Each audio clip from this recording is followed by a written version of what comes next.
In exchange for peace for the rest of Athens, those unlucky victims would be taken to be fed to a dead creature known as King Minos. Its name was the Minotaur. The Minotaur had the head of a bull with the body of a human. It was huge and powerful and lived off a diet of human foods that had hunted down. Because it was so deadly, King Minos kept it in a giant vase called the labyrinth so that it never, ever escaped. The victims from Athens were brought to life, one by one, and left there until the Minotaur found them. Lost and confused, they never knew that either fate. No one ever escaped. Your time is up. King Minos says that you must be prepared to give your next statues from the rising star.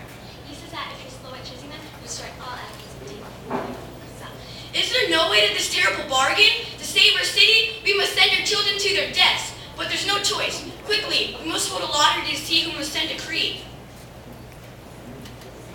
Father, wait. We just can't send those people off to die. Why, they're the same age as I am. We've got to do something. No, my son. As long as the Minotaur lives and King Minos keeps demanding his ransom, there is no way out. Then send me as one of the 14. I know that I can beat the evil beast and put a stop to Minos' cruel game. Sending these young children to their death is bad enough for me. If I lose you too, my heart would break. Then Athens would be left without its king and its prince. But with the gods on my side, I won't fail you or our people. The king saw something in his son's eye that gave him hope. He knew that the gods loved his son and watch over him, so he let him go as one of the 14 youths. Instead of wearing his royal robes, who were a plain white one, like the other 13 youths. Also, left behind the royal ring his father had given him. Now no one would know that he was the king's son. Theseus, I want you to take these white sails with you. If you succeed in your mission, hoist these white sails up instead of the black sails the sailors normally use. I'll watch the sea every day and pray that I'll see your ship headed towards home. The next day, King Minos arrived to collect the victims. He gloated as the youths, including Theseus, were led onto his ship.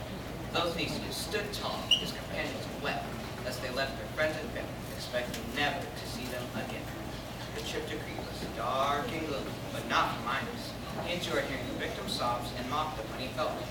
My pet is very hungry. It's been 9 years since he's had some Athenians over for dinner. You'll all make a splendid 14-course meal for my foolish friend. Watch out, King Minos. The gods will punish you for putting us through this torture. Oh, a rebel. The gods are on the side right. That is, on our side. Let's check the score so far. You were chosen by lottery for a human sacrifice, abandoned by family and friends and given the one-way ticket to the bullpen of a man-eating monster. And look at me, on the other hand. I'm a rich and powerful king. I wonder whose sides the gods are on. It's true, you've had your fun, but soon it'll be all over. The king saw that this bold fellow was making his crew nervous. With all the talk of the gods, it was bad to kill him now. King Minos always had an evil scheme in him. Enough already with this talk. We'll have a little test to prove that the gods are interested in helping you. I'll throw one of my rings into the ocean. The gods are on your side, you'll dive in and bring it right back. That's the deal. Minos took a plain-looking ring off his finger and threw it into the sea. Like a shot, Theseus dove off the side of the ship to retrieve it. Set all the sails. Let's get this ship moving. But Your Highness, shouldn't we wait for that youth to come back up? We'd never be able to catch up to our ship. We'd be leaving him here to drown. Oh, what a pity that would be. Anybody who doesn't obey my orders is an appetizer for the Minotaur. Set all the sails. Under the waves, Theseus was beginning to regret his boldness. His lungs were ready to burst, and the ocean was cold and dark. How could he ever find that ring? But the gods did not forget Theseus. Just when it seemed he couldn't last any longer, he found out that he could breathe underwater. Then he felt two things brush by on either side. Sharks! His mind screamed, but they were mermaids, friendly mermaids who had come to be his guides. Theseus grabbed them over their tails, and they pulled him farther and farther into the watery deep. At last, they reached the realm of the mermaids. The caves at the bottom of the sea were filled with silver and gold taken from sunken ships. One mermaid swam up to Theseus, Minos' ring already in hand. It's not such a beautiful ring. I can't see why it came all this way just to get it. But here, you can have it. After that, the mermaids pulled Theseus onto Crete, ahead of Minos' ship. So he was there to greet the king when the ship arrived. Minos was shocked, but said nothing except to order Theseus back with the other victims. Chain him up with all the others and bring him to the palace dungeon. The gods are on his side, they'll save him from the Minotaur. No one else can.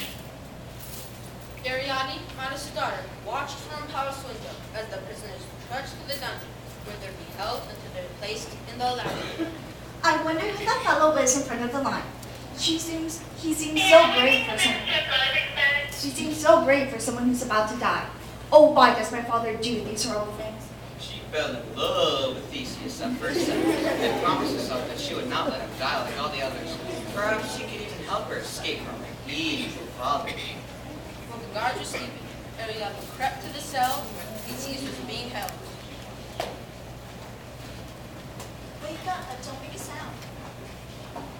The king sent you here to torment me. No, I'm Minos' daughter, but I want to save you from the Minotaur. Is this some kind of trick? Listen to me. No matter how brave you are, you'll die without my help. Even if the Minotaur doesn't kill you, you'll be trapped in the labyrinth forever. Here, take this ball of string. Once they shut you inside the labyrinth, tie the end of the string to your doorway. When you move around inside, pull the string with you. Then, if you're successful, you can follow it back to sleep. How can I find the beast before it finds me? The Minotaur is lazy. It thinks it can find its victims anytime it wants. You have to find it where it finds you.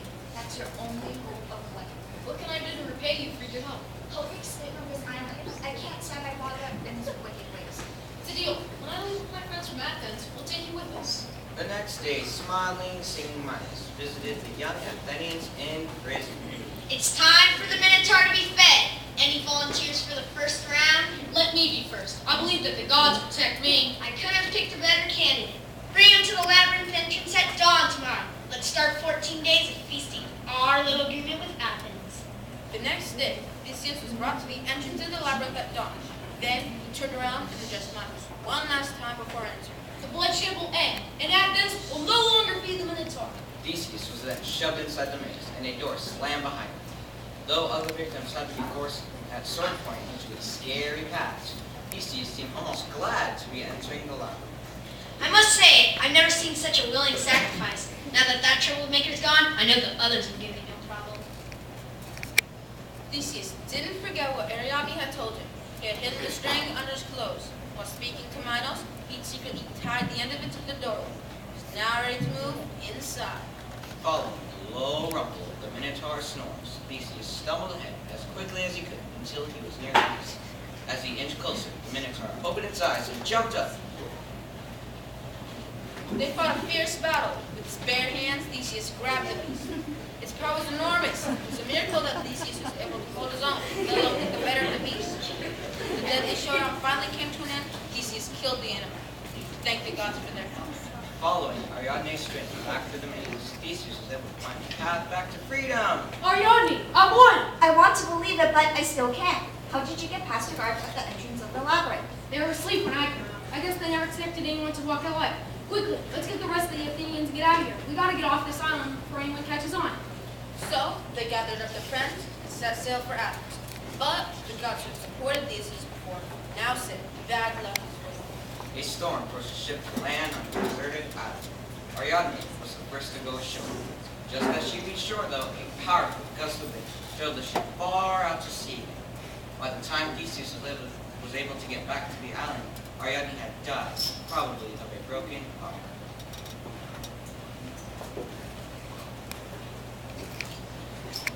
No one knows exactly what happened.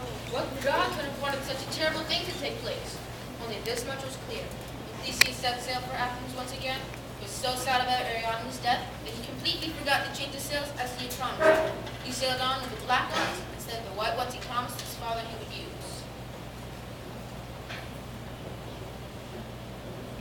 Hey, ship, I see a ship coming from Crete. It looks like the ship that carried my son away. Let his sails be white. When the old king saw that the ship had black sails, his heart broke, and he collapsed in grief, falling from his tower into the sea. From then on, the sea was called by his name. Till this day, we still call it the Aegean Sea. All of Athens rejoiced that the captives had been brought home alive and that the Minotaur had been killed. But Theseus could not celebrate that day. He not only lost Ariadne, but his father as well. It was with a heavy heart that he became the new king of Athens, began a thrilling career, as some would say, about democracy to the land of Greece. The end.